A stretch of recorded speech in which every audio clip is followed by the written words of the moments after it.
Assalamualaikum Assalamualaikum warahmatullahi warahmatullahi wabarakatuh. wabarakatuh. Perkenalkan kami dari kelompok 6 akan mempresentasikan cerpen Kalabaka dari novel Teh dan Pengkhianat. Perkenalkan saya Rehan Ali Nugroho, absen 30.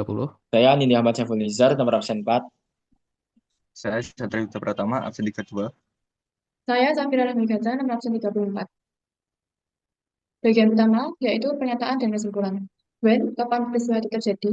Dari pernyataannya, dapat disimpulkan dalam cerita, kronologi peristiwa ditampilkan melalui tanggal-tanggal spesifik seperti 27 Februari, 11 Maret, dan 12 Maret 1921, serta detail waktu seperti pukul 7 dan 8 pagi. Detail waktu seperti pukul 7 dan 8 pagi ini merupakan unsur fiksi yang digunakan untuk membangun ketegangan naratif.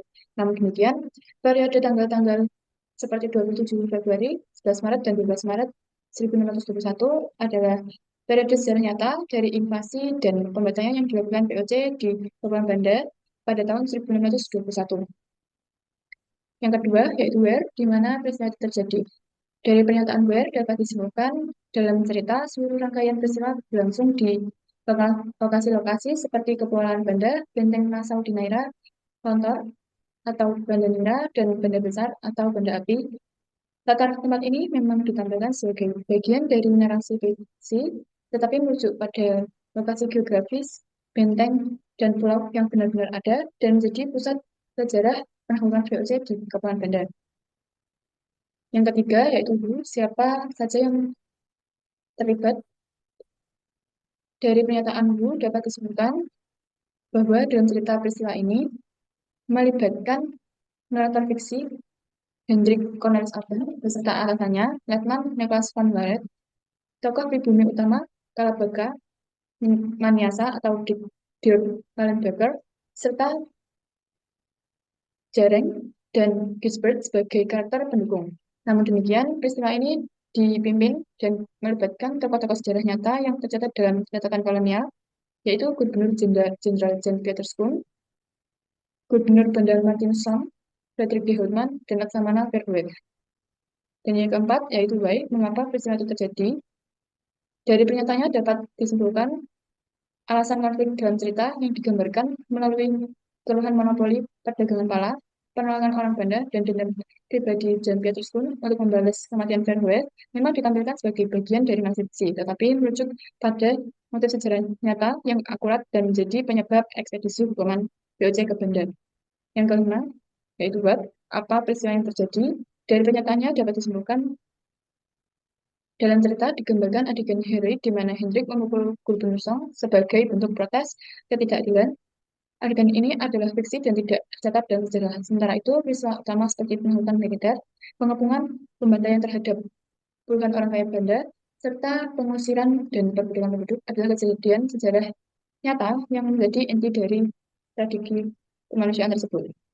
Dan yang terakhir, yaitu how, bagaimana solusinya. Dari pernyataan how, dapat disimpulkan cerita diakhiri dengan solusi moral yang disampaikan Hendrik melalui surat untuk anaknya, berupa surat untuk membela kebenaran dan menuntut ilmu. Pesan moral ini merupakan unsur fiksi yang mewakili sudut pandang pengarang. Solusi ini sangat kontras dengan solusi nyata yang diterapkan POC, yaitu menjadikan Banda sebagai pulau kosong dan mengisinya dengan pekerja pergabungan baru atau partner yang merupakan kebijakan sejarah nyata dan menjadi akhir pahit dari peristiwa ini.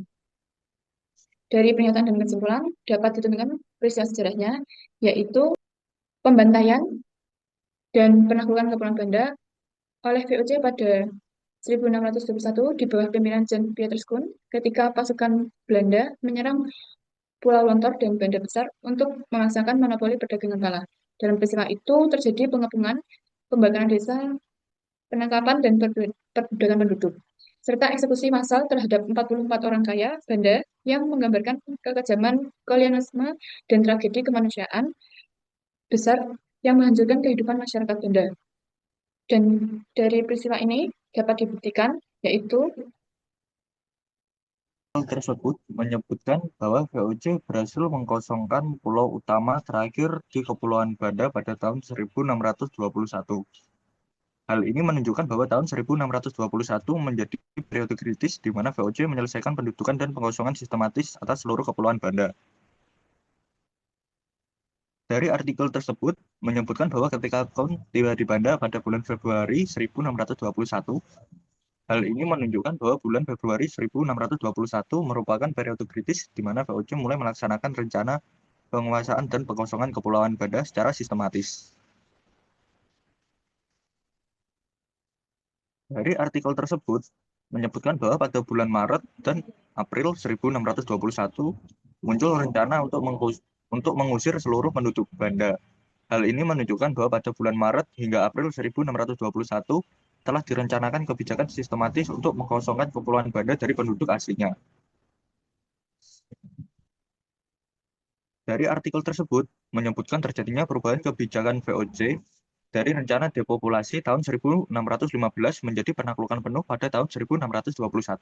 Hal ini menunjukkan bahwa kebijakan VOC terhadap Kepulauan Banda mengalami eskalasi dari rencana awal menjadi aksi militer langsung dalam periode 1615 hingga 1621. Dari artikel tersebut menyebutkan bahwa Benteng Nassau telah selesai dibangun di Neira. Hal ini menunjukkan bahwa pembangunan Benteng Nassau menjadi simbol klaim kedaulatan dan kekuasaan VOC atas Pulau Neira di Kepulauan Banda. Dari artikel tersebut menyebutkan bahwa orang Banda melakukan serangan tiba-tiba terhadap delegasi Verhoeven di Lontor. Hal ini menunjukkan bahwa Pulau Lontor menjadi lokasi perlawanan aktif masyarakat Banda terhadap upaya VOC memaksakan kontrak dagang eksklusif. Dari artikel tersebut menyebutkan bahwa Gubernur Jenderal Jan Pieterszoon memutuskan mengakhiri perlawanan orang Banda dengan membawa armada 15 kapal dan 1.655 orang pada akhir Februari 1621.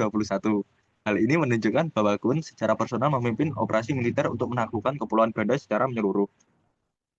Dari artikel tersebut menyebutkan bahwa Martinus Song sebagai Gubernur Banda yang baru memimpin penyelidikan dan persidangan. Hal ini menunjukkan bahwa Martinus Song memiliki peran sentral dalam proses hukum yang dilaksanakan VOC di Kepulauan Banda. Dari artikel tersebut menyebutkan bahwa eksekusi terhadap orang-orang Banda dilakukan oleh tentara bayaran Jepang. Hal ini menunjukkan bahwa VOC secara sistematis mempekerjakan Algojo asal Jepang untuk melaksanakan hukuman mati selama kampanye militer mereka di Kepulauan Banda. Dari artikel di atas menyebutkan bahwa Laksamana Verhoeven tewas dalam pertempuran di Banda pada tahun 1609. Hal ini menunjukkan bahwa kematian Verhoeven menjadi peristiwa penting yang memicu balas dendam VOC dan berpengaruh langsung terhadap keputusan invasi besar-besaran ke Kepulauan Banda pada tahun 1621. Selanjutnya, dari artikel di atas menyebutkan bahwa Laksamana Verhoeven adalah tokoh nyata yang memimpin armada VOC ke Banda Neira pada April 1609. Hal ini menunjukkan bahwa Verhoeven merupakan salah satu tokoh sejarah penting dalam ekspansi VOC di Kepulauan Banda sebelum periode pembantaian 1621. Dari artikel di atas menyebutkan bahwa VOC menerapkan metode yang sama seperti di Banda untuk memonopoli cengkeh. Hal ini menunjukkan bahwa keberhasilan VOC memonopoli pala di Banda menjadi model untuk memperluas kontrol monopoli rempah-rempah lainnya di Nusantara. Selanjutnya, Watt. Dari artikel di atas menyebutkan bahwa eksekusi 44 orang kaya Banda dilakukan oleh Algojo Jepang pada 8 Mei 1621. Hal ini menunjukkan bahwa VOC menggunakan tentara bayaran asing untuk melaksanakan eksekusi massal di Benteng Nassau Neira. Dari artikel tersebut menyebutkan bahwa VOC sengaja memprovokasi perlawanan penduduk Lontor untuk membenarkan pengusiran mereka. Hal ini menunjukkan bahwa pengusiran penduduk Lontor dari pulau mereka merupakan strategi yang disengaja oleh VOC untuk mengosongkan wilayah tersebut dan memperkuat kedudukan mereka. Dari artikel tersebut menyebutkan bahwa sisa penduduk Banda dijadikan budak, di mana pria dibelenggu di Batavia, sementara wanita dan anak-anak dikembalikan ke Banda untuk bekerja di perkebunan.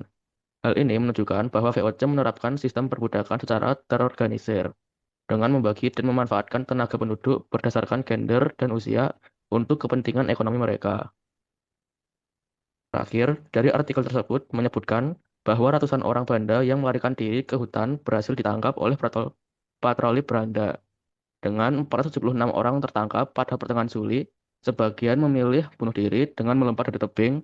Hal ini menunjukkan bahwa setelah mengosongkan pulau dari penduduk aslinya, VOC menerapkan sistem Perkenier dengan mendatangkan pemukim baru untuk mengelola perkebunan pala di kepulauan yang telah kehilangan penduduk aslinya.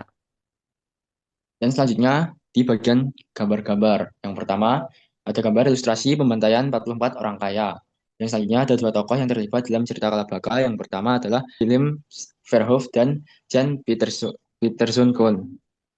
Dan selanjutnya ada tempat yang berkaitan dengan Kalabaka. Yang pertama ada Lontor, Benteng Nassau, dan Banda Neira. Berikut adalah foto, yang terakhir adalah foto penaklukan Kepulauan Banda. Selanjutnya, kesimpulan.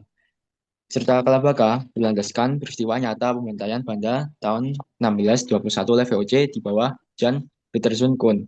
Meski berpijak pada sejarah, pengarang menambahkan unsur fiksi untuk memperkuat pesan moral. Melalui perpaduan ini, cerita menyampaikan kritik terhadap kolonialisme, serta menegaskan nilai kemanusiaan dan perlawanan terhadap ketidakadilan.